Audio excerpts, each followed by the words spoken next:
Oi, pessoal. Eu tenho recebido nos últimos dias muitas perguntas relacionadas a esse caso Lázaro. Na maioria das vezes, as perguntas elas dizem respeito à classificação que a imprensa tem dado a esse criminoso, chamando-o de serial killer. Então as pessoas perguntam: é isso mesmo? Se trata de um serial killer? Que história é essa? Serial killer ou criminoso em série? A princípio, o que a gente precisa deixar claro para vocês é que a principal característica de um serial killer é a sequência de crimes que ele comete, seguida de um roteiro, digamos assim, e com uma assinatura. Ou seja, o serial killer, ele segue um padrão quando ele comete os crimes. Ele segue um modus operandi que geralmente alerta as autoridades de que é a mesma pessoa que está cometendo aqueles crimes. Eu vou dar alguns exemplos de serial killers conhecidos mundialmente para que vocês entendam o que é que eu estou querendo dizer. Jack o Estripador. Tem até filme, muitas histórias, livros a respeito dessa história. Que, apesar de Jack o Estripador nunca ter sido identificado, a história é real. Mais de 10 crimes são atribuídos a este indivíduo. Esse fato aconteceu em Londres e ele matou mais de 10 mulheres, todas prostitutas pobres, e em algumas das vítimas ele tirava as vísceras. Um outro caso muito conhecido é atribuído a um criminoso chamado Ted. Ted conta-se, né, que ele era um homem muito bonito, muito estiloso, muito educado, boa pinta. E ele chegava em determinados lugares com um carro muito bonito e ele naturalmente mapeava a vítima e se aproximava com esse bendito carro e parava pedindo ajuda. Quando a mulher se aproximava com a intenção de ajudar, ele a espancava até a morte. Algumas dessas mulheres ou alguns desses cadáveres ele levava para casa e praticava sexo com o cadáver.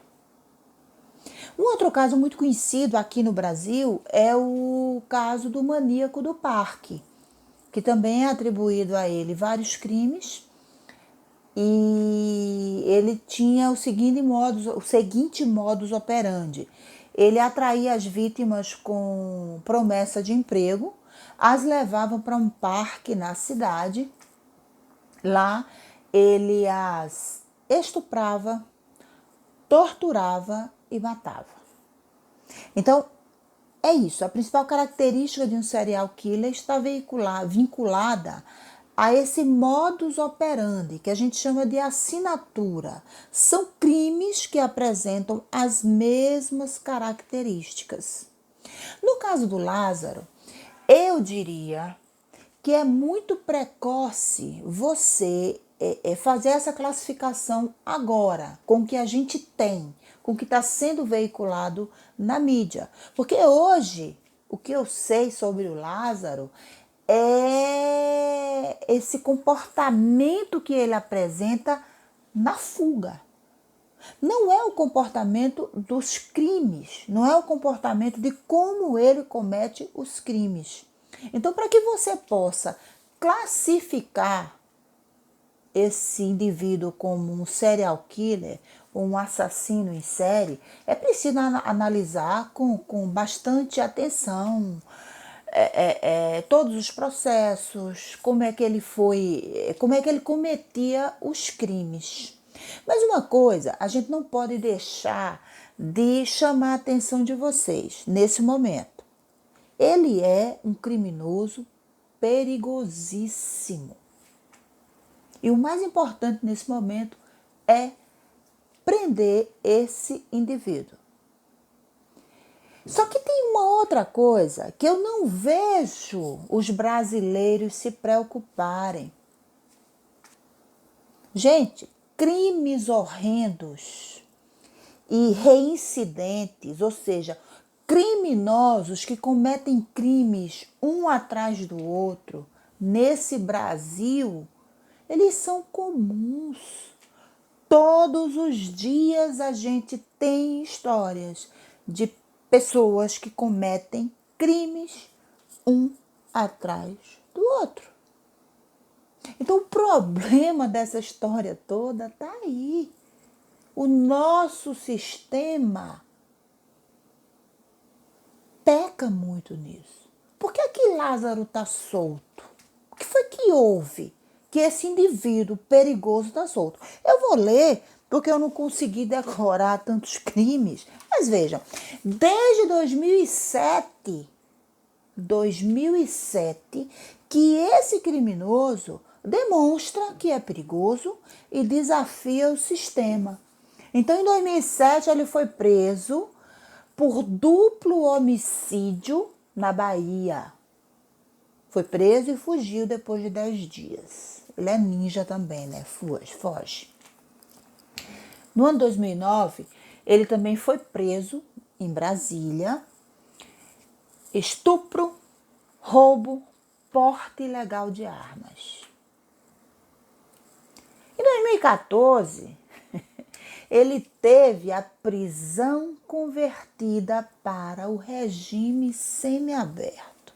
Então reparem vocês, um homicida, estuprador e ladrão, ele teve o benefício da prisão do regime semiaberto.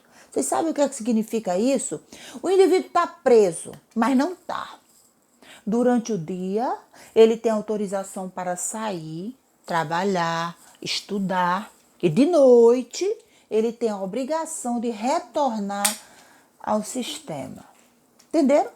Está preso, mas não está. Bom, Lázaro fugiu do semiaberto. Porque não interessava para ele. Né? Ele tinha uma obrigação, então não tá legal para mim, vou fugir. Fugiu.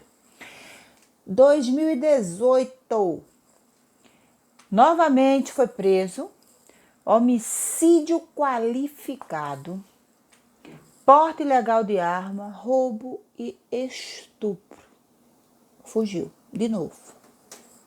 2020 foi preso, roubo mediante restrição da liberdade das vítimas, emprego de arma branca e tentativa de latrocínio. Ele deu uma machadada na cabeça de um idoso. Latrocínio, vocês sabem, né? Tentativa de homicídio para roubar. Tem mais. É porque é muita coisa, eu não decorei não. 2021, que é o que a gente está ouvindo falar hoje, né? Ele trancou pai e filho. Ele invadiu uma casa, uma chácara, trancou pai e filho, levou a mãe dessa família, né? A mãe desse filho, esposa desse homem que ficou trancado no quarto, para o matagal e a estuprou.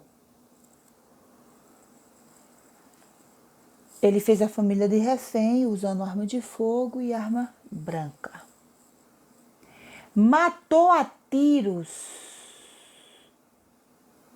e a facadas um casal e 2 filhos, que é a história que está sendo mais veiculada agora, e que é chocante. Ele matou um casal, na verdade uma família, ele exterminou uma família. Atirou em 4 pessoas, ele invadiu fazendas, ele colocou fogo em casas e fugiu da polícia, furtou carro, baleou policiais. Gente, não há como não se perguntar quanto quantos crimes poderiam ter sido evitados se o nosso sistema funcionasse, especialmente o sistema processual penal. Como é que se tem um diagnóstico, uma perícia dizendo, classificando o indivíduo como um psicopata irrecuperável e a justiça solta? O que eu queria chamar a atenção de vocês, por conta de todos os memes que a gente tem visto Brasil afora, eu confesso a vocês que eu dou boas risadas, porque é engraçado, não deixa de ser engraçado, os memes. O que não tem graça é a história de Lázaro. O que não tem graça são os crimes que Lázaro cometeu. Concordam comigo? Quem está na berlinda, meu povo, não é a polícia, não.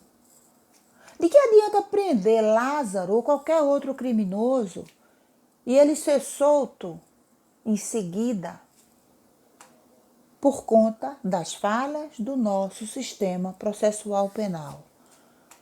Por conta da nossa legislação benevolente com o criminoso, que promove a impunidade no Brasil.